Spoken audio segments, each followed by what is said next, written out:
इमाम जाफर सादिक अलैहिस्सलाम रस्ते से गुजर रहे थे। देखा एक शख्स मैले कपड़ों के साथ अपनी जिंदगी के काम सर अंजाम दे रहा था।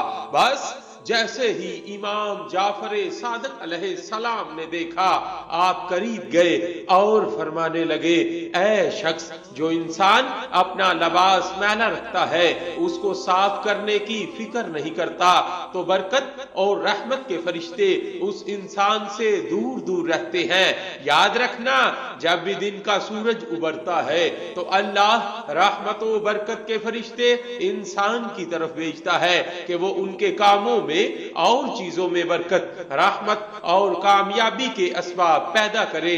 लेकिन वो इंसान जो अपना लिबास साफ नहीं रखता, वो मुबारक फरिश्ते जो अल्लाह की तरफ से गैबी खजाने लेके आते हैं, उस इंसान की तरफ रुख नहीं करते और यूं वो मुफलसी और परेशानी में गिरफ्तार हो जाता है। अगर अपने रिस्क में बरकत और अपनी दुआओं को अल्लाह के दरबार में कबूल करवाना चाहते हो तो रोज सुबह अपने लिबास को साफ करके पहना करो और अल्लाह का नाम लेके दिन का आगाज किया करो। इंशाअल्लाह तुम अपने हर काम में कामयाबी और जिंदगी में खुशहाली पाओगे।